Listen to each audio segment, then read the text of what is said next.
Pernah nggak sih kamu ngalamin situasi kayak gini? Dari 10 kali trade, kamu bener 7 kali. Artinya, win rate kamu 70%. Gede banget kan? Harusnya kamu dapat profit dong. Logikanya gitu. Tapi kenyataannya, akun kamu malah minus. Terus kamu mulai bingung dan mikir, kok bisa begini ya? Gua kan udah lebih sering bener daripada salah. Tapi kenapa akun gue masih tetap loss?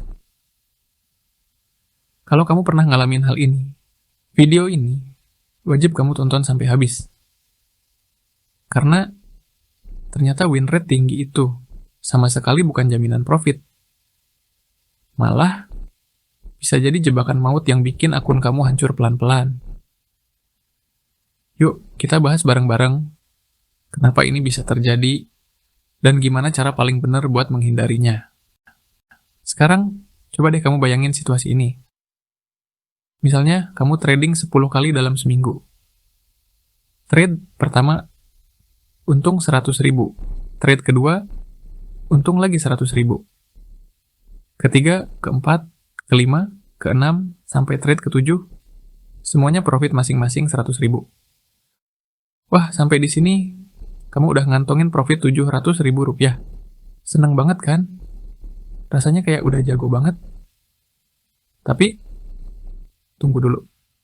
Di trade ke-8, kamu loss 500.000. Trade ke-9, loss lagi 400.000.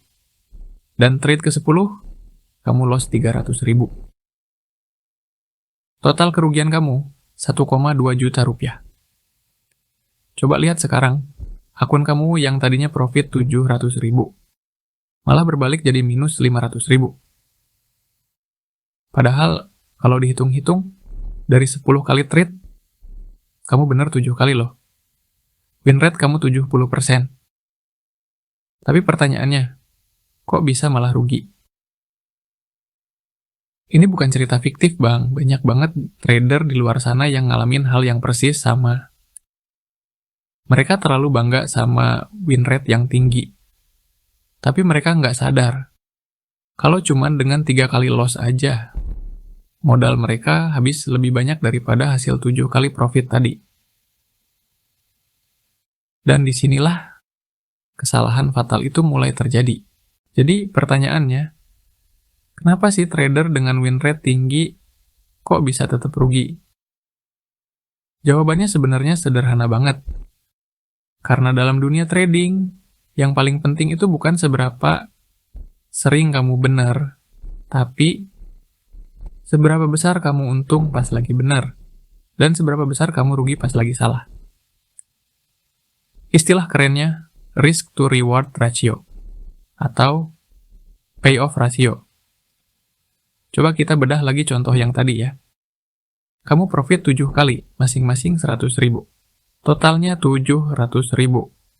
Tapi pas kamu loss 3 kali, rinciannya 500.000, 400.000, dan 300.000. Total lossnya jadi 1,2 juta. Artinya apa? Rata-rata profit kamu cuma 100.000. Tapi rata-rata loss kamu mencapai 400.000.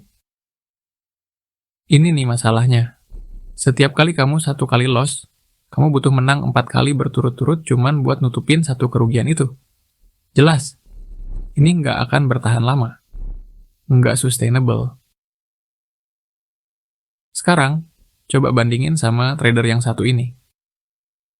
Trader A, itu posisi kamu tadi. Win rate tinggi 70%, tapi profit rata-rata cuma 100.000. Sedangkan loss-nya 400.000. Risk to reward-nya cuma 1 banding 0,25. Jelek banget. Nah, sekarang lihat trader B. Win rate dia cuma 40%. Tapi rata-rata profitnya 300.000. Dan rata-rata loss-nya dijaga cuma 100.000. Risk to reward-nya 1 banding 3. Ini baru bagus. Siapa yang bakal lebih kaya di akhir bulan? Jelas. Trader B. Kenapa? Karena meskipun dia cuma bener 4 kali dari 10 trade, tapi setiap kali dia bener, profitnya 3 kali lipat dari nilai loss-nya. Coba kita hitung. Dia loss 6 kali dikali 100.000. Hasilnya minus 600.000. Tapi dia profit 4 kali dikali 300.000. Hasilnya plus 1,2 juta. Hasil akhirnya, dia untung bersih 600.000 rupiah. Sedangkan trader A yang kelihatannya hebat karena bener terus, malah rugi 500.000. Sekarang kamu mulai paham kan? Kenapa win rate tinggi itu sama sekali bukan jaminan? Ingat ya, yang paling penting adalah berapa besar kamu untung pas lagi bener, dan berapa kecil kamu rugi pas lagi salah. Itulah rahasianya risk to reward ratio. Hal penting yang jarang banget dibahas sama orang lain. Sekarang, coba dengerin baik-baik ya.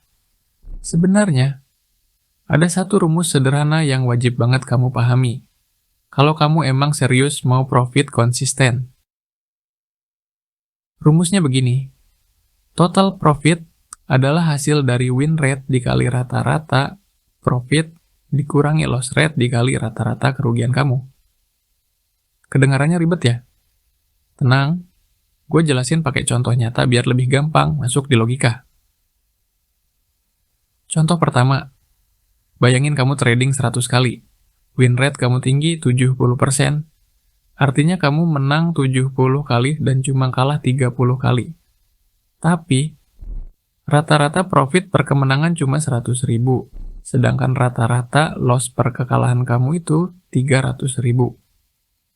Ayo kita hitung. 70 dikali 100.000, hasilnya 7 juta. Dikurangi 30 dikali 300.000, yaitu 9 juta. Hasil akhirnya, kamu minus 2 juta rupiah. Padahal win rate-nya 70% loh, tapi tetap aja, ujung-ujungnya boncos 2 juta. Nah, sekarang lihat contoh kedua. Sama-sama trading 100 kali. Tapi win rate kamu cuma 40%, kamu menang 40 kali, dan kalah 60 kali. Lebih sering kalah kan? Tapi tunggu dulu. Rata-rata profit kamu 300.000. Dan rata-rata loss kamu dijaga ketat cuma 100.000. Hasilnya, 40 dikali 300.000, dapat 12 juta. Dikurangi 60 dikali 100.000, yaitu 6 juta. Tebak hasilnya berapa? Kamu profit 6 juta rupiah. Win rate cuma 40%, tapi malah dapat untung bersih 6 juta. Sekarang kamu udah benar-benar ngerti kan bahwa win rate tinggi itu bukan segalanya. Yang paling krusial adalah risk to reward ratio. Makanya, trader profesional itu selalu bilang, cut your losses short and let your winners run. Artinya simple, kalau kamu salah, langsung berani cut loss secepat mungkin biar kerugiannya kecil. Tapi kalau kamu bener, biarin profitnya jalan terus sampai maksimal.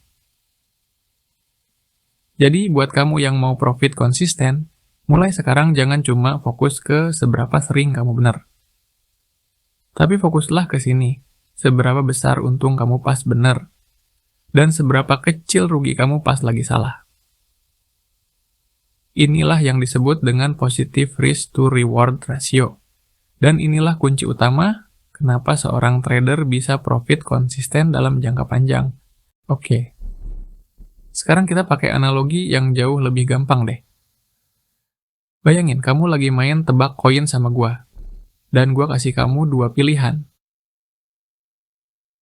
Pilihan A. Kalau tebakan kamu bener, kamu dapat 10.000. Tapi kalau salah, kamu harus bayar ke gua 30.000. Di pilihan ini, kamu hebat banget. Kamu bisa bener 7 kali dari 10 percobaan. Nah, sekarang lihat pilihan B. Kalau bener, kamu dapat 30.000. Tapi kalau salah, kamu cuma bayar ke gua 10.000 aja. Bedanya, di sini kamu cuma bisa bener 4 kali dari 10 percobaan. Sering salahnya kan? Nah, gue tanya, mana yang bakal kamu pilih? Kalau kamu pakai logika, pasti kamu bakal pilih pilihan B. Kenapa? Ya karena meskipun kamu lebih sering salah, tapi setiap kali kamu benar, untungnya itu 3 kali lipat dari kerugian kamu. Mari kita hitung bareng-bareng biar makin jelas. Di pilihan A, yang win rate-nya 70% tadi, menang 7 kali dapat 70.000, tapi kalah 3 kali. Kamu harus bayar 90.000. Hasil akhirnya, kamu rugi 20.000. Sedangkan di pilihan B, yang win rate-nya cuma 40%. Menang 4 kali kamu dapat 120.000. Dikurangi kalah 6 kali yang cuma 60.000. Hasil akhirnya, kamu untung bersih 60.000 rupiah. Nah, dengerin gue baik-baik. Trading itu sama persis kayak begini. Jadi, jangan bangga dulu kalau win rate kamu tinggi. Apalagi kalau tiap kali kamu loss, kerugiannya itu jauh lebih besar daripada profit yang selama ini kamu kumpulin. Balik lagi ke kunci utamanya, risk to reward ratio yang positif. Itu yang paling penting. Intinya begini, punya win rate tinggi tapi tanpa risk to reward yang bagus, itu sama aja bohong, zong. Gue tekankan sekali lagi ya, yang penting itu bukan seberapa sering tebakan kamu benar, tapi seberapa besar untung yang kamu dapat pas lagi benar. Dan seberapa kecil rugi yang kamu tanggung pas lagi salah. Sekarang, coba deh kamu tanya jujur ke diri sendiri. Selama ini, kamu itu tipikal yang lebih fokus ngejar win rate atau lebih peduli sama risk to reward? Kalau jawabannya kamu masih cuman fokus di win rate, saatnya ubah fokus kamu sekarang juga. Sebelum semuanya terlambat. Nah, di video berikutnya, kita bakal bahas sesuatu yang lebih dalam lagi. Satu kesalahan sederhana yang bikin 90% trader gagal total. Dan ternyata, kesalahan ini benar-benar sepele, tapi akibatnya fatal banget buat masa depan akun kamu. Kalau video ini ngebantu kamu dapat pencerahan, jangan lupa klik subscribe ya, supaya nggak ketinggalan lanjutannya. Dan coba tulis di kolom komentar. Biasanya, berapa sih risk to reward ratio yang kamu pakai? 1:1, 1:2, atau jangan-jangan kamu malah nggak pernah ngitung sama sekali? Jujur aja nggak apa-apa, kita belajar bareng di sini. Terima kasih udah nonton sampai habis. Sampai jumpa di video berikutnya.